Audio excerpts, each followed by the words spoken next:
cómo se organiza, cómo funciona y qué significa la máxima representación del pueblo boliviano.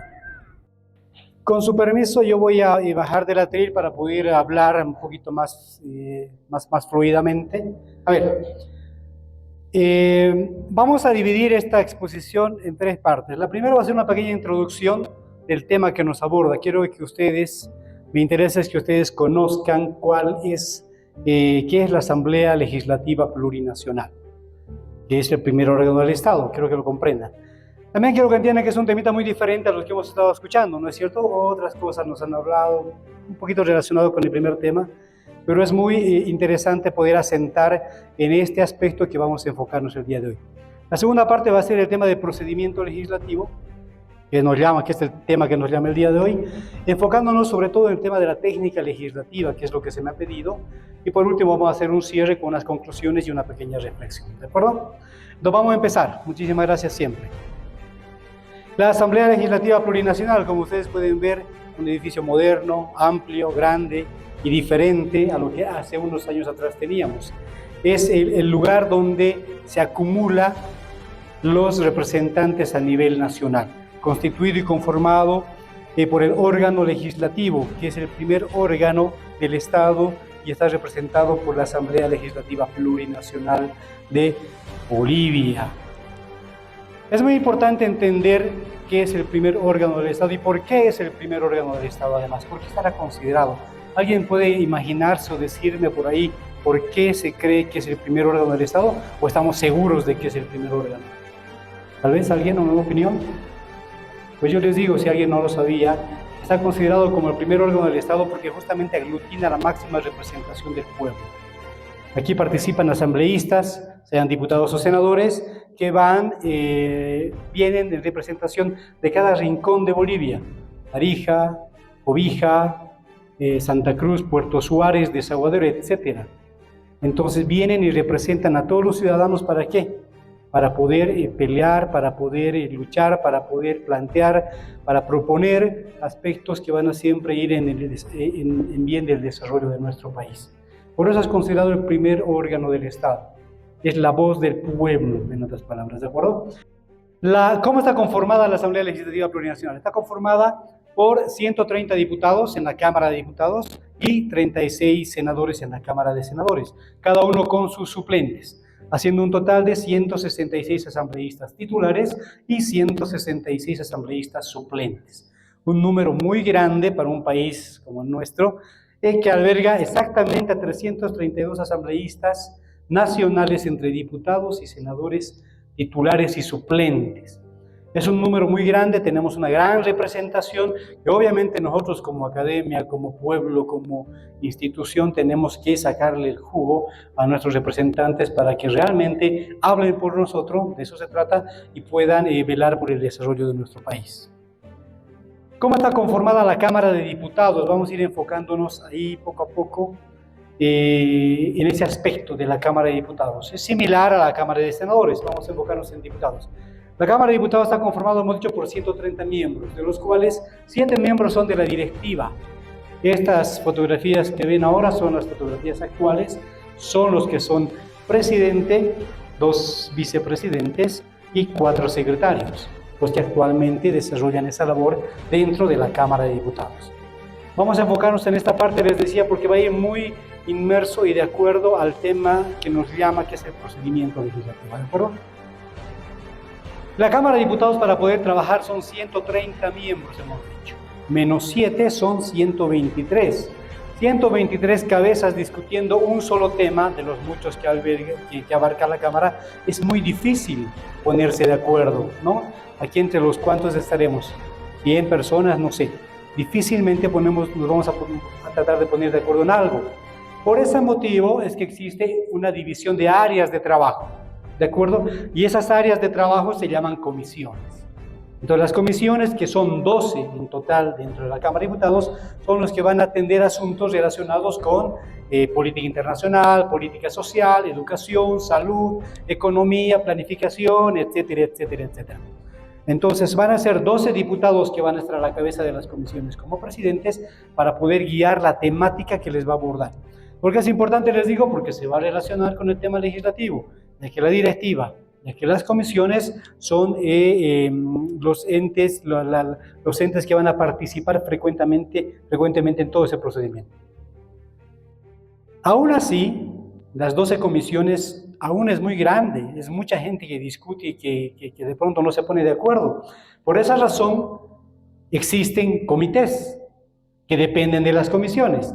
Ahí en los comités la discusión de un proyecto de ley se va a hacer más específico. Son 3 personas las que lo integran. Entonces, entre 3 personas ya pueden opinar, ya pueden decidir, ya pueden,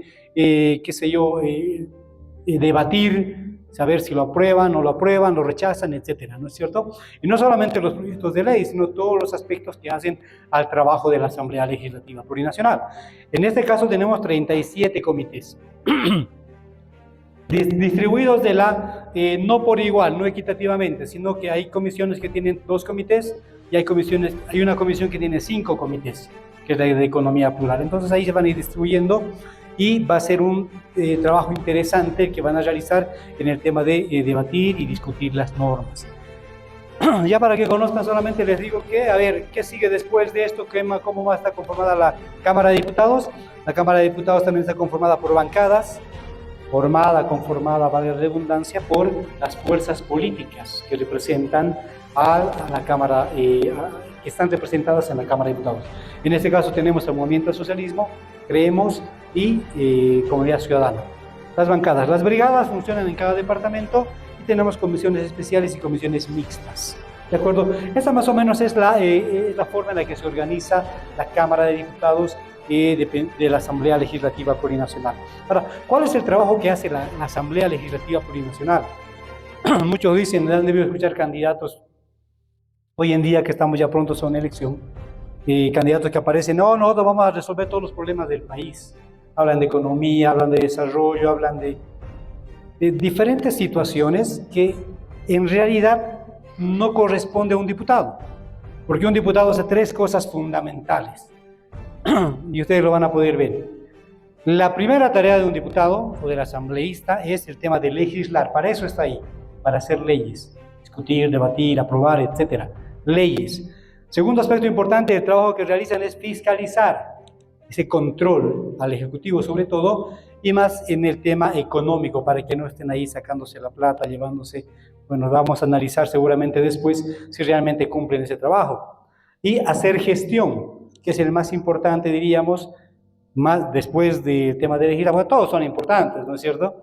Pero hacer gestión de pronto es todas esas actividades que conectan al diputado con su región. A ver, diputado de Tarija, ¿qué tipo de gestión puede hacer? Tiene que ver primero qué necesidad tiene la población, venir aquí a través de la Cámara de Diputados, ir al Ejecutivo e ir gestionando diferentes, qué sé yo, carreteras, puentes, educación, salud, acceso al internet, etcétera, etcétera. Es el trabajo de gestión que es más, lo que más se hace, digamos, dentro de la Cámara. Ahora vamos a ir al tema del procedimiento legislativo, vamos a ir engranando cómo participan estos señores, los de la directiva, los de las comisiones y también los de los comités para que una norma sea aprobada. Vamos a entender y aprender primero qué es una ley. ¿Qué es una ley? Toda norma jurídica que debe regular los actos de relaciones humanas aplicados en determinados tiempos y lugares. También nos dicen que deberá ser justa, auténtica, general, obligatoria y debe emanar de una autoridad legítima o competente. ¿Quién nos dice esto? Enrique Osorio. Eso ya lo sabemos, ya están a punto de ser abogados. Existen muchos conceptos de ley, pero este es el que más se adecua, digamos, a una realidad como la nuestra. ¿Qué es un anteproyecto de ley? Ya hemos dicho una ley cuando ya está aprobada, cuando ya la autoridad competente la aprueba. Pero antes de eso, viene un anteproyecto de ley, que es una primera iniciativa o idea plasmada en un documento que luego se presentará ante la Asamblea Legislativa Plurinacional. Es una idea que van a hacer. A ver, tengo un asunto que molesta, que perjudica, que complica a mi circunscripción, a mi región, entonces voy plasmando ese tipo de solución que quiero dar. Y un proyecto de ley, iniciativa legislativa que nace desde las instituciones del Estado o desde la ciudadanía presentada ante la Asamblea Legislativa Plurinacional. ¿Cuál es la diferencia? Un anteproyecto de ley, la idea, y el proyecto de ley ya con la presentación. Inclusive cuando se presenta se le da un número a la ley, al proyecto de ley, y ese es el proyecto de ley que va a correr a partir de ese momento.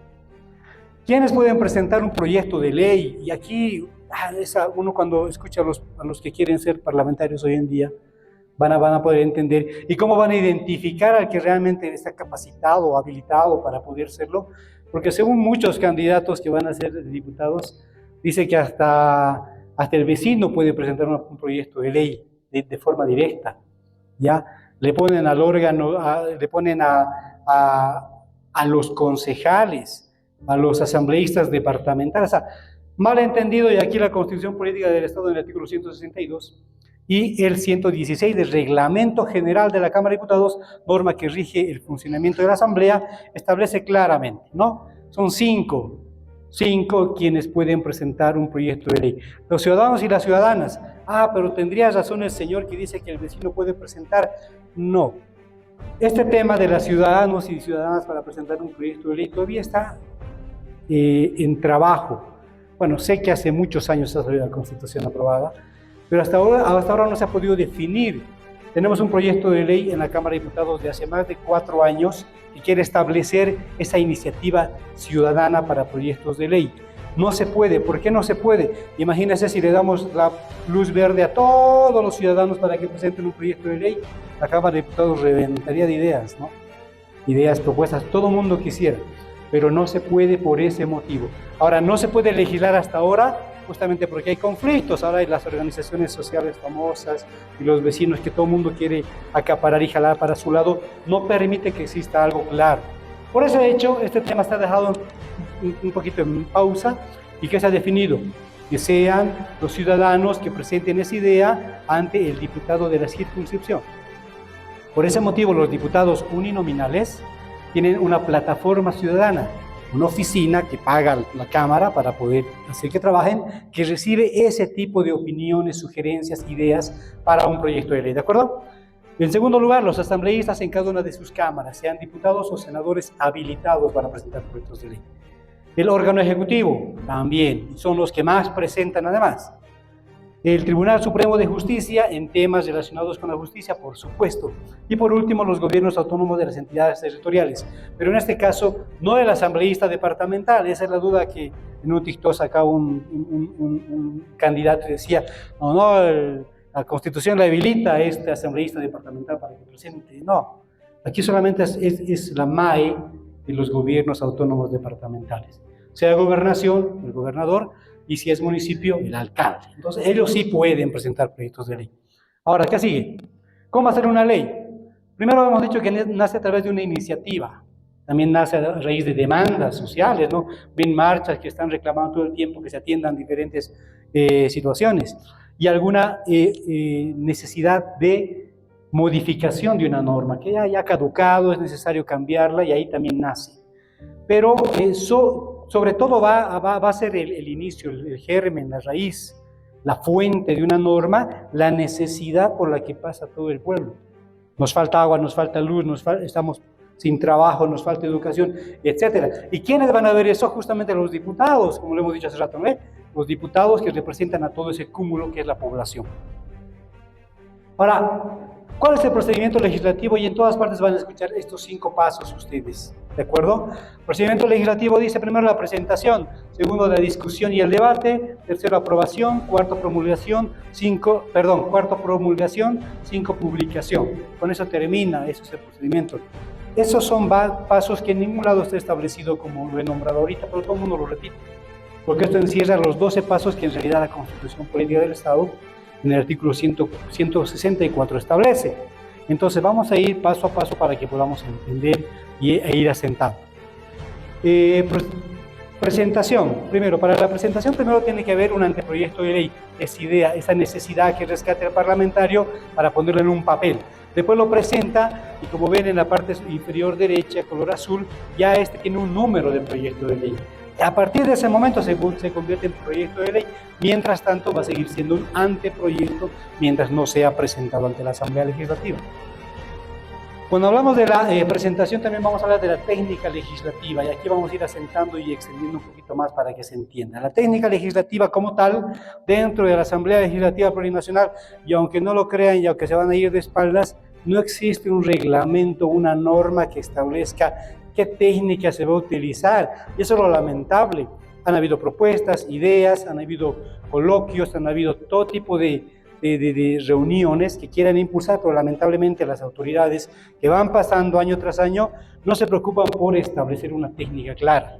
Por lo tanto, el parlamentario va a presentar de una forma, el ejecutivo demanda de otra forma, el ciudadano lo presenta de otra forma, entonces es todo un caos. Y simplemente yo espero que sirva para que ustedes sepan que lamentablemente en esta institución donde debe existir un reglamento para una técnica no existe. Entonces nos basamos simplemente en lo que se ha ido haciendo, ¿no? en los antecedentes que quedan, ¿de acuerdo? Pero básicamente tiene que estar dividido en dos partes todo este tema.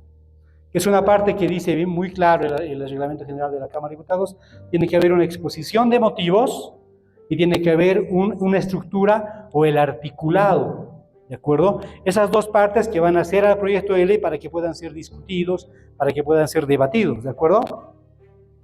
La exposición de motivos. La exposición de motivos tiene que contener varios aspectos. Pueden contener más de lo que están descritos acá, pero básicamente son estos. El proyecto de ley, bueno, que no tiene número, que ya va a tener número en ese momento. Después la exposición de motivos como título. El título de la ley como tal, en este caso, un ejemplo, ley de enajenación a título gratuito, etcétera, etcétera. Y primero, tienen que existir antecedentes. En los antecedentes tiene que ir describiéndose todo lo que ha surgido, lo que está motivando al impulso de esta norma, ¿no es verdad? Todo lo que ha sucedido, de dónde me agarro, esto puede estar subdividido inclusive en marcos teóricos, referenciales, históricos, etcétera. Los antecedentes, primero. Segundo, el objeto, ¿qué cosa? ¿Qué cosa voy a legislar? ¿Por qué quiero hacerlo? ¿No? ¿Qué cosa? Después un marco legal, ¿de qué norma me respaldo? Obviamente va a estar la Constitución primero, va a estar también el Reglamento General y van a estar varias normas de las que yo me voy a agarrar para que evidentemente esto funcione. Y la justificación, que es importantísima. La justificación que tiene que expresar claramente por qué motivo estoy impulsando esta norma, cuál es mi razón principal. Ahora, ¿para qué todo esto? Justamente es para que el legislador en su momento, sea en la comisión o sea en el comité, puede entender qué es lo que quiere la propuesta, puede entender. Han hablado de interpretación de la norma en la primera exposición, ¿no es verdad? Entonces, es muy importante que se sepa que cuando hablamos de interpretación de la norma, hay normas que son difíciles de interpretar, tienen muchos vacíos. Entonces, tienen que llegar al germen de todo. ¿Cuál es el germen de todo, como explicaba el doctor hace un momento? Es justamente la exposición de motivos. Ustedes van a la Asamblea Legislativa Plurinacional con un número de proyecto del año que quieran y tiene que estar el archivo ahí y explicado. Y es más, a esto se tiene que involucrar el debate. ¿Qué ha dicho el legislador? ¿Qué ha opinado respecto a la propuesta inicial? Entonces ahí pueden sacar resultados claros para poder interpretar la norma tal como se pretendió implementar, ¿no es cierto? Ahora pasamos a la otra, estructura o articulado. Tiene que estar ordenada temáticamente y en el siguiente orden además. Disposiciones generales, cuando hablamos del cuerpo, de la estructura que han visto hace rato, ¿no es cierto? Entonces tiene que estar en estos 5 acápites. Disposiciones generales y definiciones. Primero, disposiciones orgánicas, disposiciones procedimentales, disposiciones financieras y disposiciones finales. Si entramos un poquito más de lleno a poder explicar cada una de estas, primero va a ser disposiciones generales y definiciones. Ámbito de aplicación, material, territorial y personal. Definiciones del objeto que va a regular. En resumidas cuentas y para entender mejor nos tiene que hablar de qué legisla, cuál es el objeto, dónde se aplica, sobre quiénes recae y cuáles son los conceptos que estamos nosotros queriendo entender. Entonces, esa es la parte, el inciso a las disposiciones generales, ¿de acuerdo? Nos vamos al inciso B, dice disposiciones orgánicas. No todas las normas tienen todo este contenido, todas tienen que tener el primer acápite, ¿de acuerdo? No todas van a tener estas disposiciones orgánicas, porque esto hace referencia a aquellas que dispongan la creación de un nuevo tipo de institucionalidad o una modificación de la que ya existe. Hay normas que no involucran eso, pero si es que va a existir, tiene que ir en ese espacio, digamos, ¿de acuerdo? Disposiciones procedimentales. Describe el procedimiento cronológicamente y establece sanciones siempre y cuando correspondan. ¿De acuerdo? Aquí es muy importante. Si voy a reglamentar algo en mi norma, establece que debe ser asignado en artículos diferentes, ya que cada paso constituye en sí misma una norma. ¿A qué se refiere esto? Si voy a voy a poner artículos de procedimiento, tiene que estar separado por artículo. En el artículo voy a, qué sé yo, que la documentación sea dejada en ventanilla única de la Cámara de Diputados, punto. Artículo 2, una vez recepcionada la documentación debe ser enviada a presidencia, punto. Artículo 3, así, paso a paso, porque en sí misma es de cumplimiento obligatorio cada artículo, no puede ir mezclado, ¿de acuerdo? Ahora pasamos al de disposiciones financieras. Prevén la utilización de recursos públicos para la aplicación de la ley, de la norma que estamos proponiendo. Usualmente se delinean los mecanismos de administración de los recursos necesarios para la implementación de la norma que estamos impulsando. Es decir, yo estoy impulsando una norma que va a necesitar y requerir recursos económicos. ¿De dónde va a salir? Del Tesoro General de la Nación. ¿Quién lo va a administrar? Esos detalles tienen que expresarse en articulados en esta parte. Y vamos a las disposiciones finales. ¿Qué ya debemos conocer? Corresponden a las derogatorias, abrogatorias, modificatorias, transitorias, que son esas disposiciones que van al último, que van a dar paso a que esta norma se vaya implementando en el futuro. Derogatorias y abrogatorias que van a dejar sin efecto cualquier tipo de norma que vaya en contra de la norma que estamos aprobando. Transitorias, esas que van a tener un tiempo de vigencia y van a estar a raíz de una condición de cumplimiento. Se cumple la condición y deja de existir esa disposición. Por lo tanto, el documento iría de esta manera. Exposición de motivos, como ya les he explicado, y el tema del articulado, que también está con todas las disposiciones que hemos conversado en esta mañana. Entonces, ese es hablando de la técnica legislativa, esa es la forma de elaborar una norma, ¿de acuerdo? Con esas dos partes fundamentales, que tienen que cubrir cada uno de los aspectos también que hemos nombrado, ¿de acuerdo?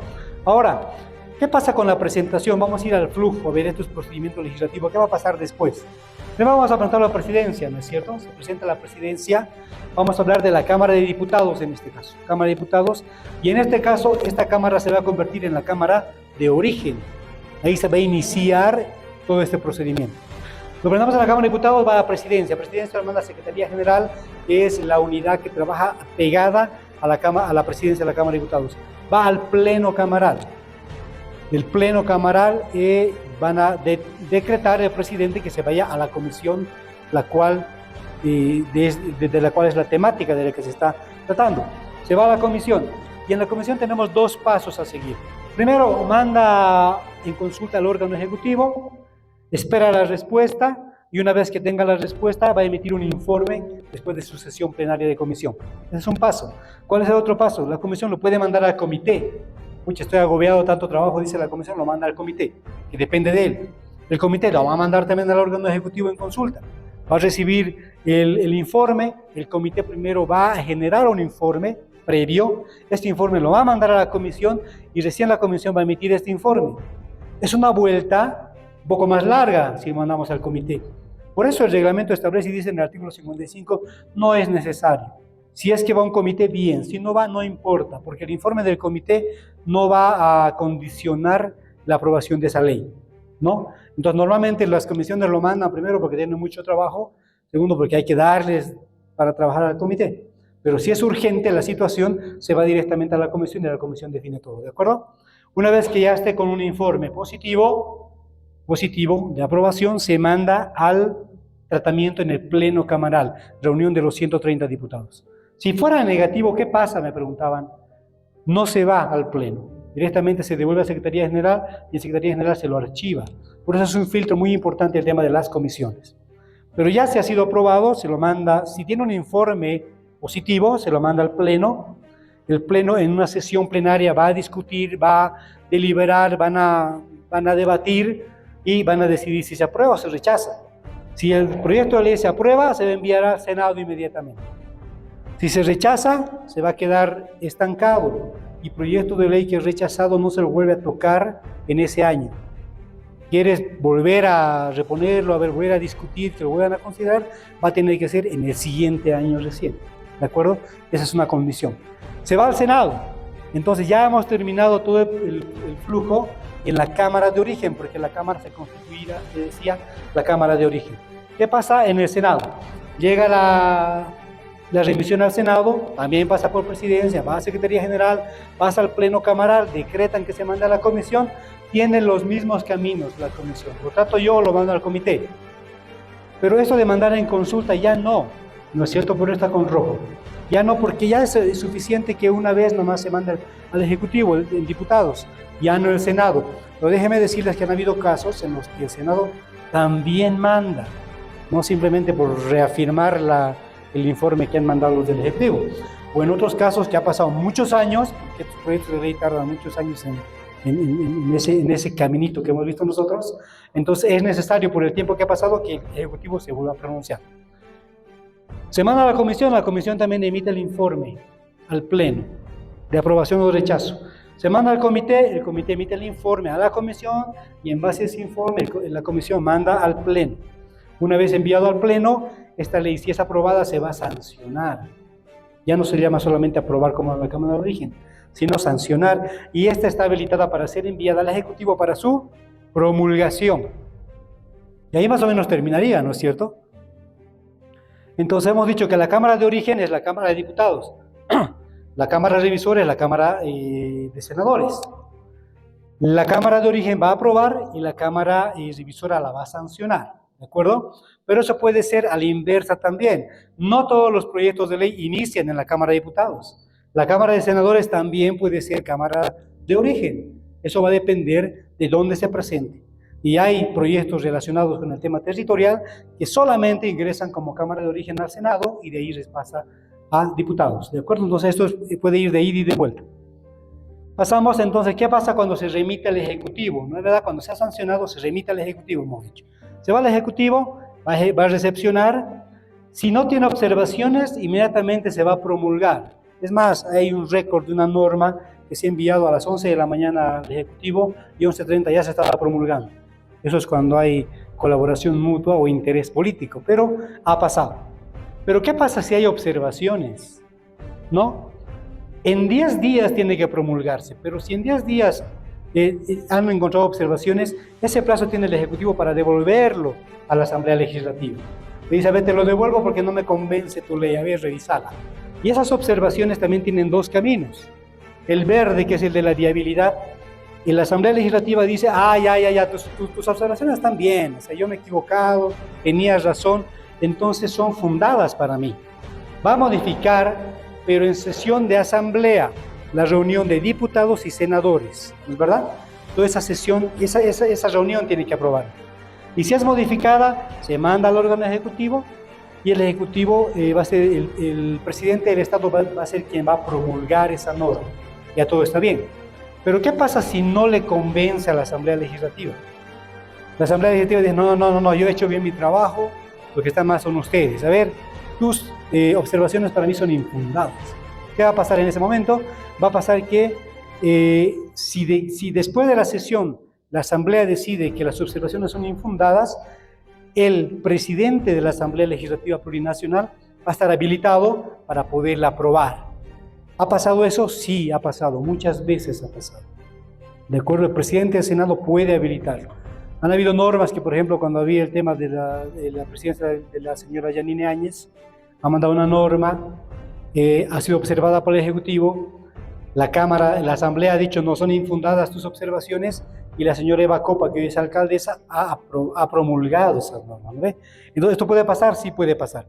Esos son los caminos en el tema de la aprobación y promulgación. Ahora, ¿qué pasa con el tema de la publicación? Una vez que la ley sea promulgada, sea por la Asamblea Legislativa o sea por el Ejecutivo, inmediatamente lo van a enviar a la Gaceta Oficial. ¿Para qué? Para que sea publicada.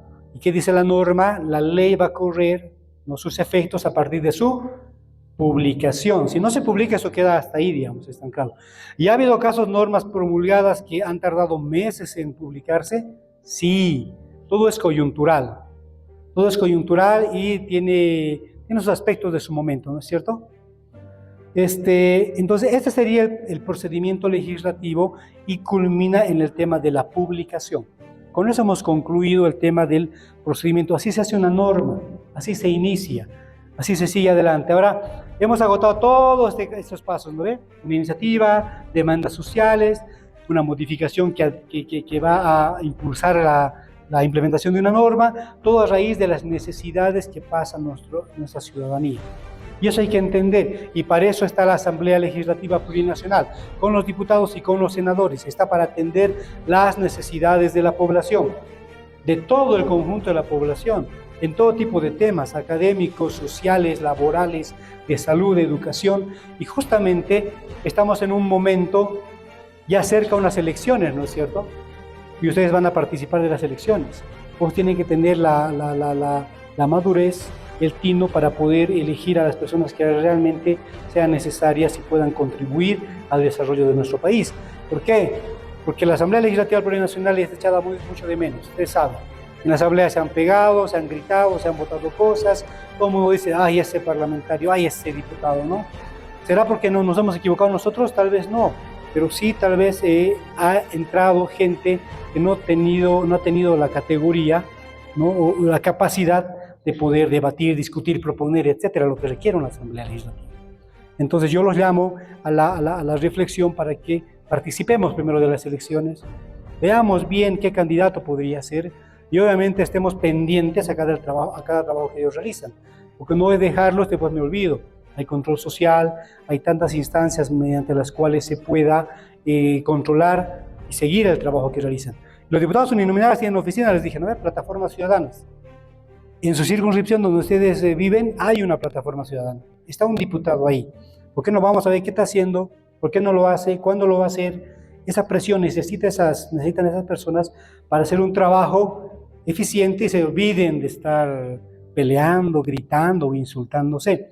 Porque esa es la asamblea, eso es el parlamento, discutir, proponer. Esa es la política. La política es eso, la política es consensuar, conversar, de ayuda mutua entre nosotros, ¿no es verdad? Pero eso nos falta mucho, les falta mucho. Esperemos que en estas elecciones realmente vaya gente capacitada y si no, pues también hay mecanismos para que se vayan, ¿no es cierto? Todo tenemos que hacer, ¿por qué? Porque nuestro país crezca, se desarrolle como lo que estamos esperando nosotros. Seremos parte de eso. Vayamos a las urnas, votemos, elijamos bien, pero participemos sobre todo. Si están trabajando mal, pues los sancionaremos también, ¿de acuerdo? Yo quiero agradecer muchísimo su atención. Cualquier consulta que tengan, por favor. Antes de despedirme, quiero hacerles una invitación. Mi nombre es Gonzalo Román y con ese nombre me encuentran en todas las redes sociales. Yo soy una persona que trabaja hace muchos años en la Asamblea con la intención que tengo de difundir el trabajo real que se hace y que se debe hacer dentro de la Asamblea. Yo oriento y doy pequeños cursos también, gratuitos obviamente, para que gente como ustedes, estudiantes, profesionales, puedan entender cuál es el trabajo real y cómo también pueden agarrar de la oreja a un diputado si el que está portándose mal. Yo los invito por favor a que puedan seguir con mi nombre en el TikTok, Facebook, YouTube, etcétera, y puedan entender cómo se organiza, cómo funciona y qué significa la máxima representación del pueblo boliviano. ¿Sí? Muchísimas gracias, hasta luego a todos. Cómo se organiza, cómo funciona y qué significa la máxima representación del pueblo boliviano.